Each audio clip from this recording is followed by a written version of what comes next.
privilege to introduce a father of two, a husband, an entrepreneur, a nonprofit leader, all the way from Schenectady, New York, upstate New York, Mr. Andrew Yang.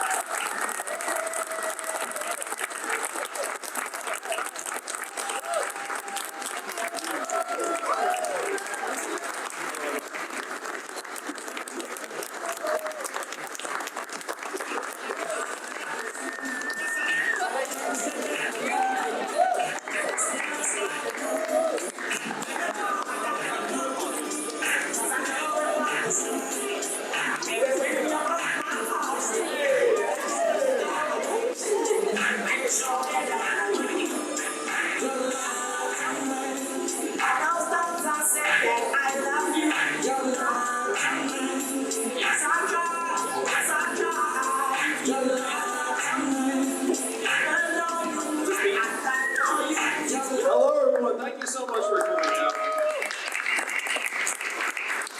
I want to hear more about how you wound up sitting on this stage and what drew you all here. I'm trying to imagine, if I was a high school student, how many presidential candidates have you all seen already? Like 8. This man says 0. Go ahead and flash hand signs. So this would be 5, it'd be like 10 or more if it was like 14, something along those lines. Everyone. Oh, well, thank you for coming out. You all are very powerful individuals in our country, truly. That's why you can hold up these signs being like, hey, I've seen 10 presidential candidates. I did the math. Do you know how many Californians each of you is worth? 1,000. 1,000 each. That's right. So if you look around this room, how many of you are there? Maybe 150, let's say. That's like 4 football stadiums of Californians. That's the power in this room to shape the future of this country. You all don't know it because you're just living your lives, going to school, just making ends meet and coming out to events like this, but you truly do have the future of the country in your hands. It's why it's such a pleasure and privilege to be campaigning here every single time. All right. Andrew, for being here. It's really an honor to have you. I don't know if is this mic working? Okay. Turn it on. I think it's on. How about that? Is that working? All right. It really is an honor and privilege to have you here at Kennedy High School in Senate District 33 in Cedar Rapids. We want to talk today about climate change and what your strategies are for bringing Americans together to deal with the issue and the solutions that you think will work so that we can safeguard our people and our property and our future. And let me just tell you, in my case, I've been concerned about climate since the mid-1980s when I was a student at the University of Iowa. Since before it was cool. Thank you. And but what really changed my attitude and made me all in was experiencing the flood of 2008 here in Cedar Rapids. And it was, the students are probably some of them are old enough to remember it, but it was devastating. We had over 5,000 homes flooded, 1,000 businesses, churches, nonprofits, virtually every major facility of city and county government for a flood that was 10 feet higher than any flood Cedar Rapids had ever had before. So a real unprecedented event. And I think what I'd like to start off with is see what would you like to see us do as a country to safeguard people and property in the face of these increasing numbers of disasters, and what has your experience been facing climate-related events? First, we need to let all Americans know that you are not on your own when it comes to climate change, that it's not for Cedar Rapids to somehow protect itself from periodic floods that have been historically unprecedented, but it's a national priority, and that we have the resources to try and make our communities more resilient in ways that frankly will save us money over time. Because is it easier to spend money to try and make your community more resilient or to clean up after the disaster? It's actually much easier to do the first thing. One of the reasons why we're having trouble making progress on climate change is that it looks different in different parts of the country. So here it could be floods. In other parts of the country, it could be forest fires that are ravaging parts of California. It could be droughts in the Southwest. It could be rising sea levels in a place like Louisiana that's made a town in Louisiana so uninhabitable that we actually moved everyone out of that town. So there are already climate refugees in parts of the United States. I've got a 60-page plan on climate change, and I'd love to go into it, though. I think it would be probably a little bit dull if I just sort of went through all of it. So I'm just going to try and hit a couple of the very, very big principles. When a disaster strikes, whether it's a flood or a hurricane or a fire, who suffers the most? Poor. The poor. We all know that's the case. People that don't have shelter to go to or a car to drive away in. And we also know that the poor in America overlaps very heavily with communities of color. My flagship proposal, if you've heard anything about me, is that every American gets $1,000 a month, starting at age 18 until the day you die. And what this would do is this would make it so that families are able to protect themselves more straightforwardly. Because if there's a flood, would we trust the government to somehow account for every man, woman, and child in a community? Or do we think that if every household had $12,000 or $24,000 more a year, they'd be more likely to protect themselves? I think that most of us think that the latter is a more equitable way to go, that's more trickle up than top down. The second big thing is that right now, if you go to many Americans, including people right here in Iowa, even those who've experienced floods and other disasters, and say, hey, we need to combat climate change, some of them, many of them, are living paycheck to paycheck. 78% of Americans are living paycheck to paycheck. Almost half of us can't afford an unexpected $500 bill. And so if you go to them and say we need to worry about climate change, what will some of them respond? Can't afford my bills. I'm worried about paying next month's rent. I can't worry about a problem that's 5-10 years down the line. So this pervasive financial insecurity is actually making it harder for us to make progress on climate change. And if you say we need to fight climate change, what do many Americans hear? They hear, what's it going to cost? Is this going to be more inconvenient for me? And is this going to cost jobs? That's what many Americans hear. And that's what we have to alleviate. We have to let people know that this is actually good for the economy, it's pro-growth, it creates many, many new jobs. And the big problem right now is that we're actually not measuring the true cost of many of our activities. If you were to actually factor in the cost of climate change, how much does climate change cost, do you think, over time? Trillions. Multiple trillions of dollars, as well as, unfortunately, thousands of American lives, maybe tens of thousands of American lives or hundreds of thousands over time. So if you factor that cost in, all of a sudden you realize that it's very, very expensive to do nothing. And that if you're a manufacturer, that you're emitting various things that contribute even marginally to climate change, right now that cost is being borne by all of us and is not being borne by the individual manufacturer. So what we have to do is we have to build in the price of climate change into our activities and let people know that this is actually pro-growth and it's going to create jobs for us as we try and move our country in the right direction in terms of our consumption of energy and renewable sources. The harsh, harsh truth, how many of you saw, and you can lie, it's fine, how many of you saw the debate in Detroit, which was, I want to say 3 debates ago? So if you remember that debate, you remember when I staked out the new third position in America on climate change? Position number 1, very familiar to you all, we need to fight climate change. Position number 2, climate change is a hoax, we don't need to worry about it. I know, some people actually maintain that and believe that. Most of them are bought and paid for by the fossil fuel companies. Yes. And then my new position number 3, it's worse than you think. Yeah. We are 20 years behind on climate change by any scientific measurement. And here's the tough, tough truth. The United States of America is only 15% of global emissions. So even if we were to somehow get to zero very, very quickly, what would happen in terms of the rate of change? It might slow down a tiny bit, but it would keep warming. Particularly when you account for the fact that the last 4 years have already been the 4 warmest years in recorded history. Like, we're already on the curve. And even if we were to go to zero, the curve will continue to rise. In Africa, what's happening is the Chinese government is showing up and saying, we've got a coal-burning power plant for you. And what does the African government say? Yes, please. Yes, please, great. Like, they're not worried about emissions, they're just worried about getting access to cheap energy for their own economic development. So what do we have to do if we want to change that? We have to be there at the table and saying to the African government, don't take the coal burning power plant, take these solar panels, and we will subsidize them to a degree that it's actually a no-brainer.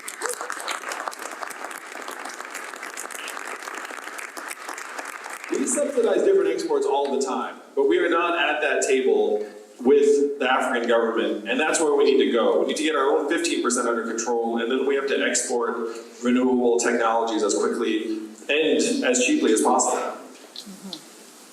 All right, well, Andrew, thank you for that answer to my question. I think the students have some questions, and I think I'm supposed to start with Tasha. All right, so I'm going to hand the microphone off here to Tasha. Thank you. I'm just going to introduce the next question. So our next question is Rama El-Sheikh.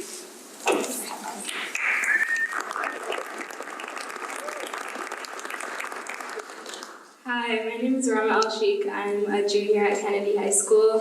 I was just wondering if you can speak to how your climate change policies are different than other candidates. Thank you for the question, Rama.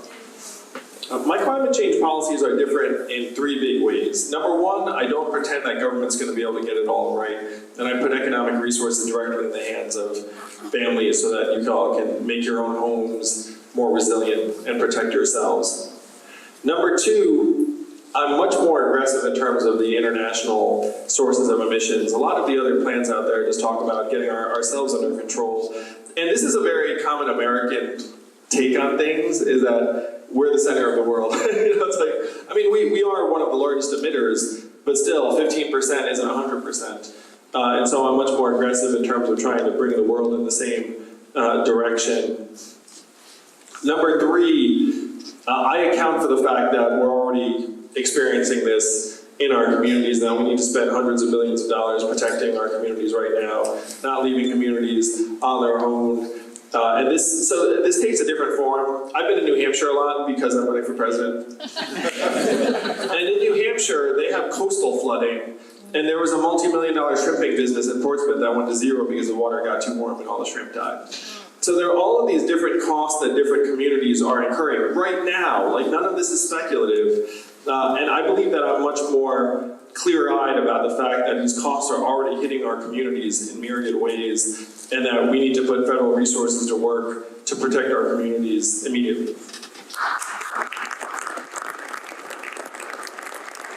Our next question is from Isaac Hofferberg. Hi, I'm Isaac Hofferberg. I'm a sophomore, and I was wondering more specifically if you were in favor of a cap and trade and/or flat carbon tax to combat climate change. That's a great question. I love it so much.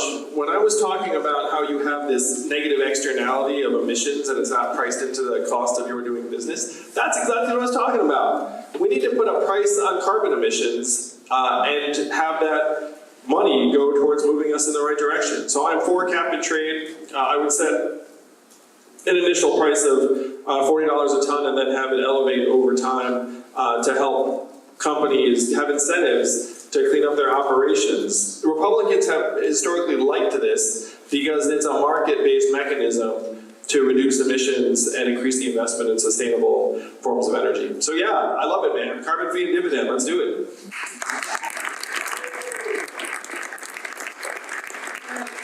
We have another question from Jack McGree.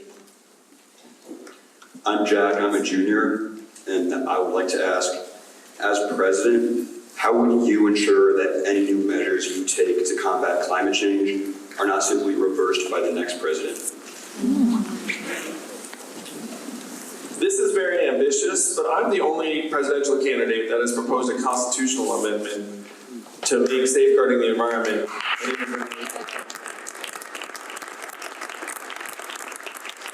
Because we're going to be here, the Earth unfortunately is going to continue to undergo this process, and we need to stake our claim right now. I want to say to the young people here, which is most of you I think, and your parents, so thank you all for being here, we have left you an awful mess, and I apologize on behalf of adults everywhere. Climate change is perhaps the most egregious example, but there are many other examples of the mess that we have left you. And it's immoral. You deserve better.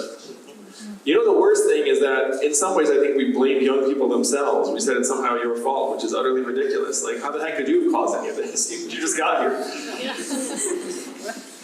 So, one thing I proposed that is actually controversial, but the data supports it, we should lower the voting age to 16 in this country. So hear me out. Some of these notes are like, what? All right. Number one, 16-year-olds can pay taxes, so they should have some say in where it goes. Number two, studies have shown the earlier you vote the first time, the more likely you are to become a voter throughout your life. So if you vote at 16 or 17, you're more likely to vote. Number three, it would turn every high school into a hotbed of political activity because all of a sudden all the juniors and seniors could vote. Yeah. So those are some big advantages, I believe. But there's also a moral argument that they're going to be here longer than we are. So they should probably have a say in what the heck is happening. Now, what's the counter argument?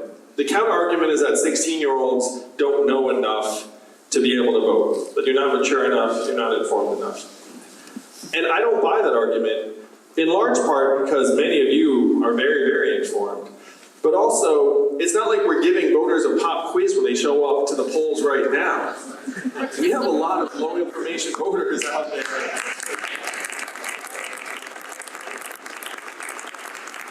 So the argument for lowering the voting age to 16 is much stronger than the reservations, and that, I believe, would go a long way towards seeing your concerns actually addressed in government.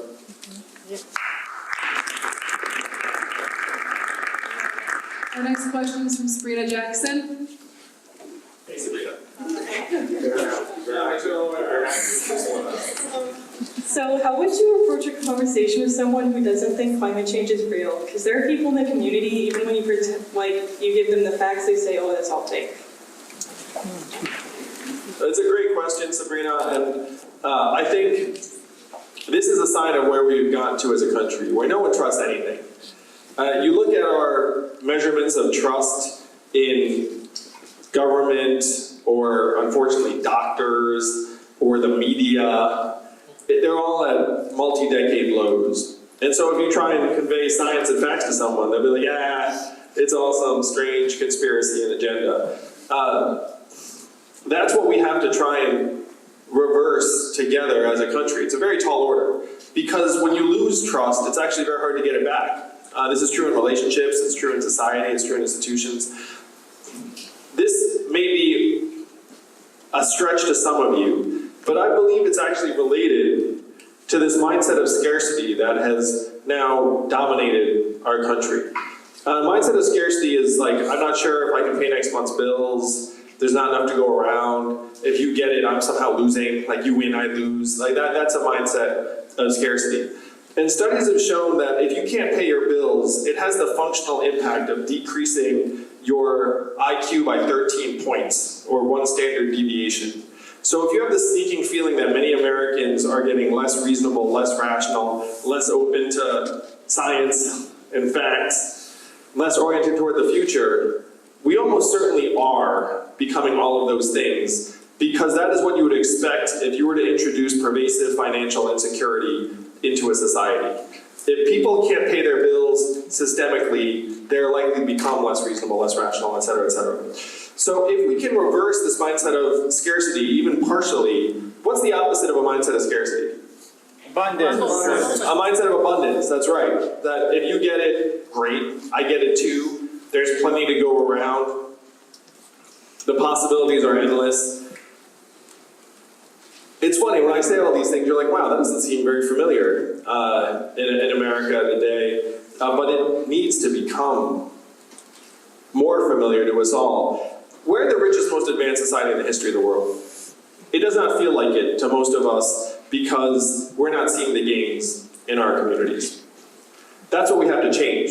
We have to make it so that we all feel like we're owners and participants in the richest and most advanced economy in the history of the world. And then if you get this boot of scarcity off of our throats, and then someone like Sabrina, who seems very reasonable, very smart, presents you a set of facts about climate change, instead of dismissing it as some kind of conspiracy theory, you actually say, oh, let me look at that. Like, I hadn't really thought about that. Let me actually look look at these facts, when people have gotten this sort of economic support, their optimism has gone up, their trust in others has gone up, their kids have become more conscientious and agreeable. There are many incredible effects to getting this economic boot of scarcity off of our throats.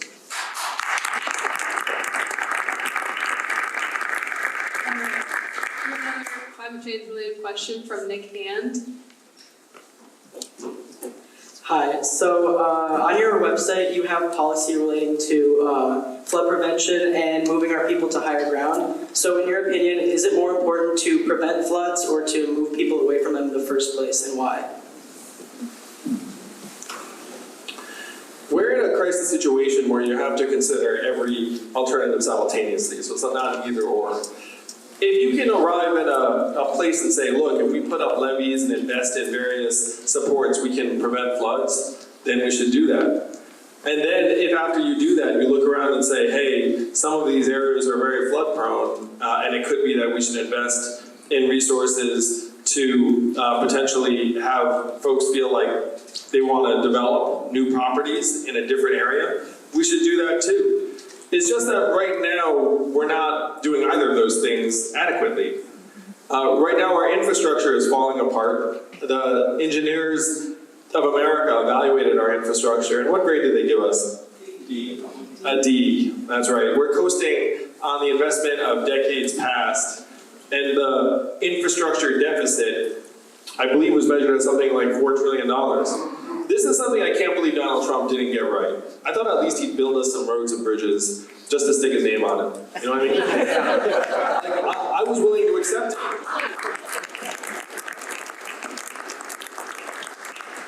So we need to invest in levees and infrastructure to help prevent floods, and then we need to face the harsh reality that some of the development incentives should be moving towards areas that are not as flood prone.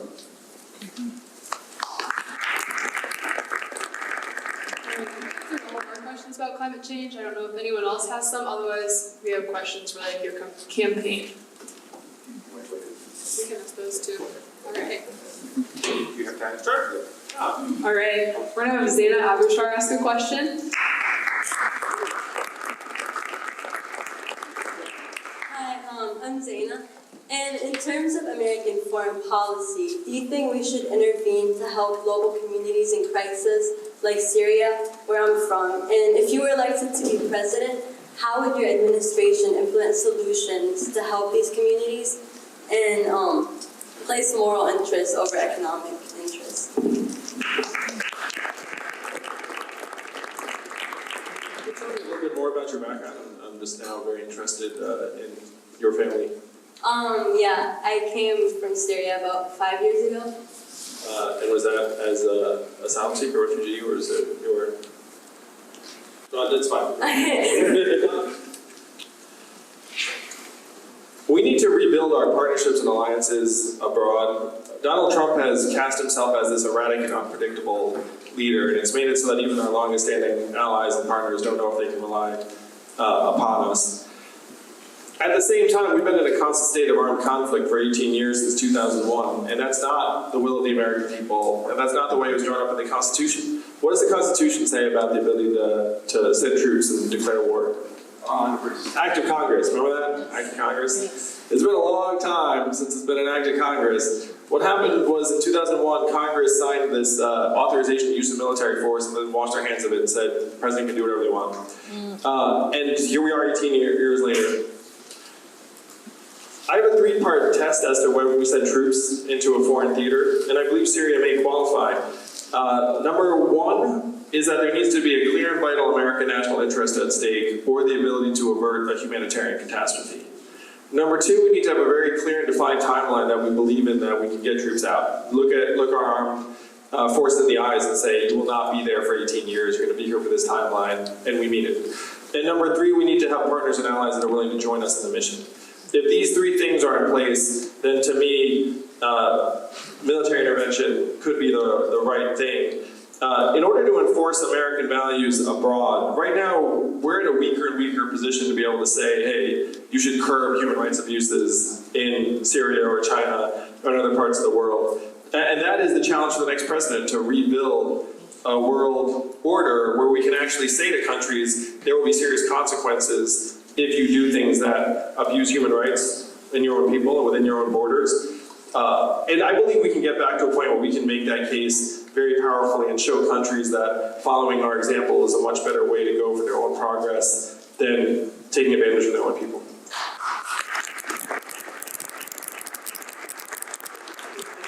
I want to ask a quick follow-up on that, which is, if you look at the roots of the current conflict in Syria, they had an unprecedented modern drought from 2006 to 2010, right?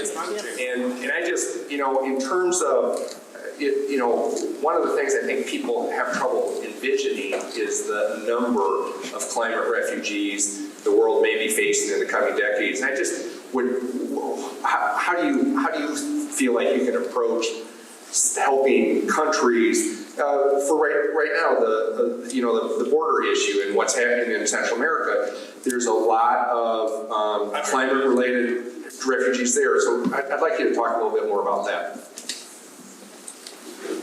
You're 100% right that Syria, not just Syria, but migrant movements around the world have been spurred by climate change.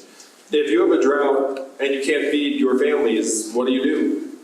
You pick up and go. And in many cases that has spurred some of what we've seen in Europe, where they migrated to Europe and then some of the European countries have had issues acclimating the population that's come in. If you look at the great threats of the 21st century to our national security, to me the list goes climate change, cybersecurity and artificial intelligence, loose nuclear material, non-state actors, and the proliferation of military drones. In some order, you can differ on the priorities. But climate change now is kicking off a cascade of events that are shifting borders and challenging the integrity of many, many countries around the world. And we have actually been very, very much not on the direct receiving end of that yet, because of where we're situated in the world. Other countries have borne the brunt of it. Proportionally, America accepts like a minuscule both number and percentage of refugees relative to the size of our population and size of our economy. And so we have not borne the brunt of it in the way many of our allies in Europe have. And this is where we need to focus our energies. We spend $650 billion right now on a military-industrial complex that is geared more towards the threats of the 20th century than the 21st century. And that's where we need to shift our priorities. I talk about, it's like if you have one more aircraft carrier, does that help you manage climate refugees or secure your infrastructure against Russian hacking? No, it does not. Like, we're buying very expensive things that are not making us stronger and more secure. And to me, climate change is the biggest global threat.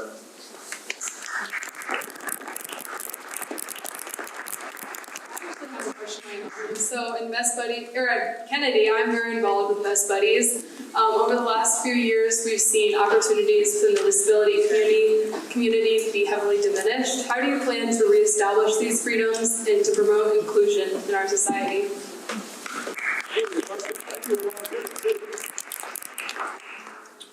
I have two boys at home, one of whom has special needs. He's autistic. And when my wife and I discovered that he was autistic, it actually came as a big relief to us because we were first-time parents and you're not sure if what's going on with your son is normal. And it did not feel normal, but then the entire time they're like, well, he's 2, maybe that's how 2-year-olds behave, or he's 3, maybe that's how 3-year-olds react. And then when we found he was autistic, I was like, oh, that actually explains a great, great deal. So I am a huge believer that special needs is the new normal. That one of the challenges we have is that many communities don't have resources in place to properly support families that might have special needs children who often become special needs adults. And this is an emblem of a much bigger problem in the country that my campaign's actually focused on. It's that everything in our country right now revolves around how much the market says we're worth. If the market says you're worth nothing, then we say, well, I guess you're a local newspaper and you shouldn't exist anymore. Or you're a manufacturing plant and you shouldn't exist anymore, and so now your town's economic base is getting crushed. But it's on you, it's your fault. And then you have people who are in the disabled community who are then arguing for something that's very, very worthwhile and correct, which is, hey, these people have a place in the workforce and there's a way that they can contribute, which is correct.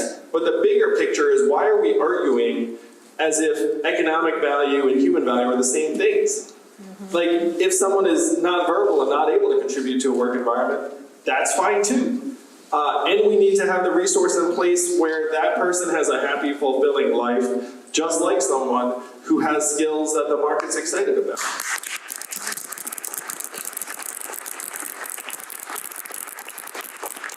This is the great transition of our time, and this transition has to happen here in Iowa.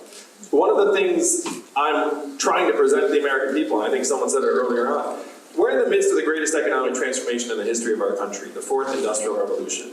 It's not that immigrants are somehow displacing American workers. It's that technology is advancing to a point where fewer and fewer of us are going to have the same level of economic value.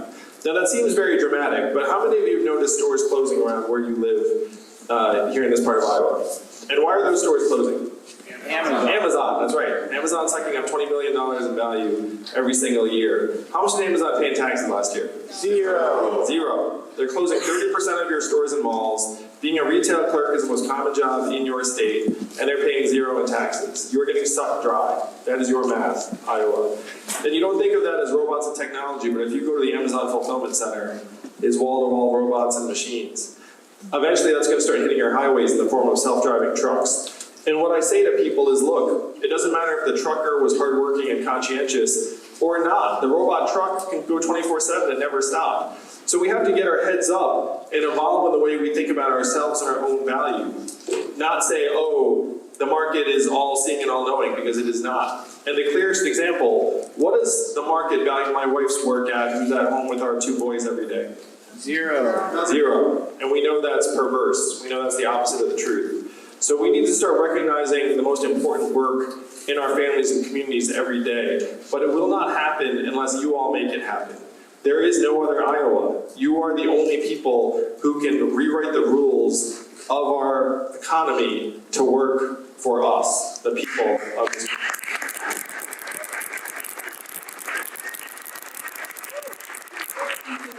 So we have one more question, and it's going to be asked by Joel Olson.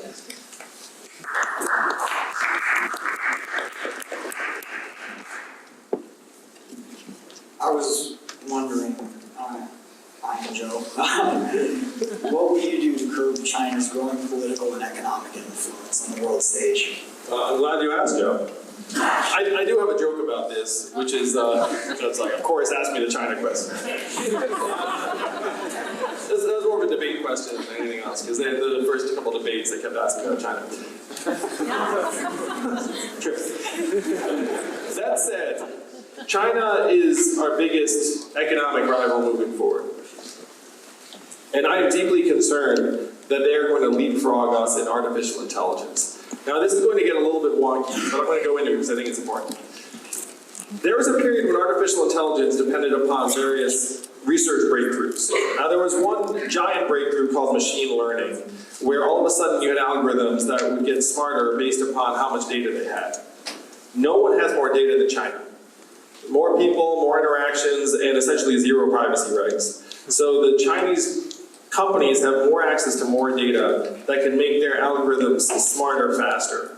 And they have another advantage, which is that their government is putting billions, even tens of billions of dollars to work building this computing infrastructure as far as the eye can see. And they essentially give it to their companies so that they can actually crunch all this data to make their algorithms smarter, faster. I have met with the leading technologists in Silicon Valley, people who control billions of dollars, and they looked me in the eye and said, Andrew, I can spend $1, $2, $3 billion. I cannot match the Chinese government.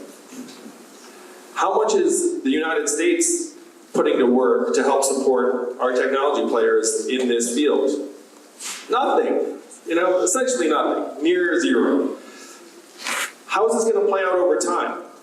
There's one bet that says it's okay, the American companies will come up with a new breakthrough, post machine learning, and then we will somehow regain the advantage. The other school of thought is whoever has more data and more computing infrastructure will win. Let's actually try it out on you all, because, you know, like, you have your own judgment on this. Raise your hand if you think that the American companies will come up with another breakthrough to leapfrog the Chinese.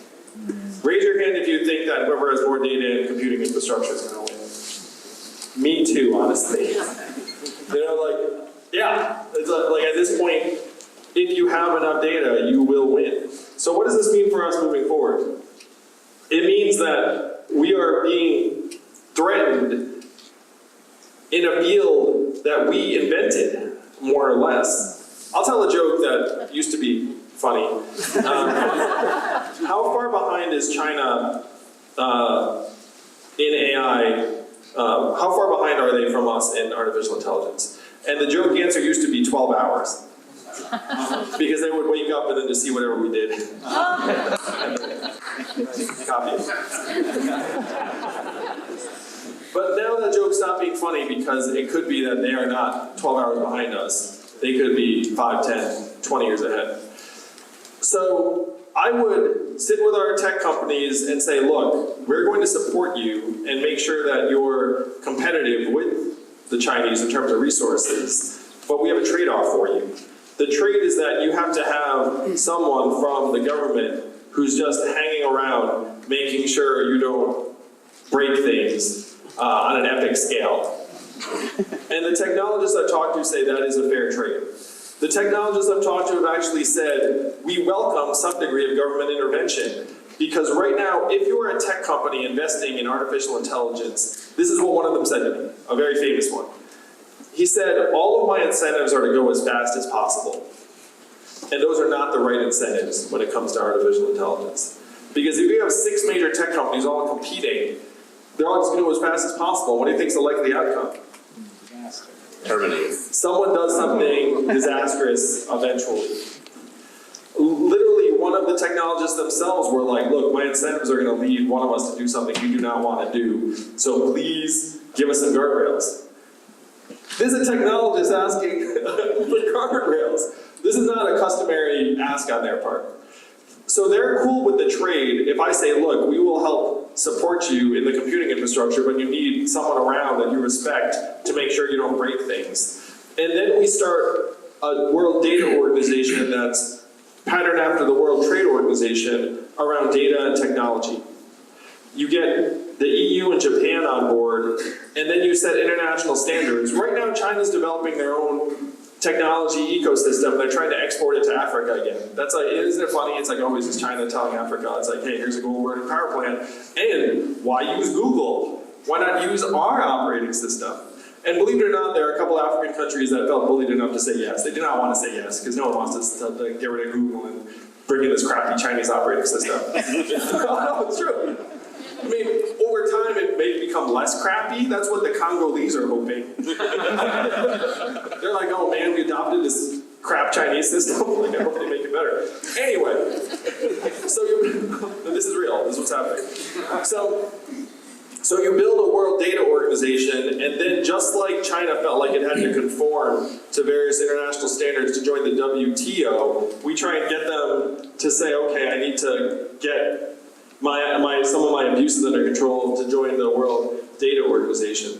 The best way we can maintain the right stance towards China is frankly to win, is to outcompete them. And that's what I'll make sure it happens as president.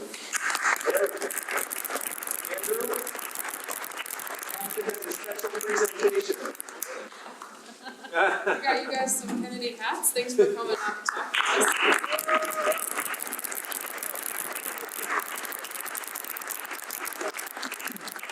So my head is a little large. Let's see. Sure, that.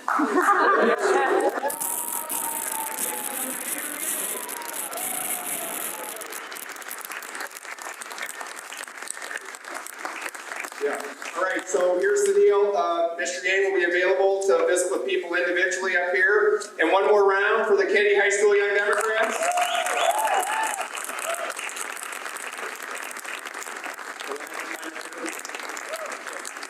If If you want to talk to Mr. Yang, please come on up and line up here. Right here, guys. Thank you for watching. We hope you enjoyed. And remember, we're trying to raise $20 million for Andrew Yang in Q4. So donate below using our secure Act Blue link. Put the money in our hands. Put the money in our hands. Put the money in our hands. Can we afford it? Yes. Will it cause inflation?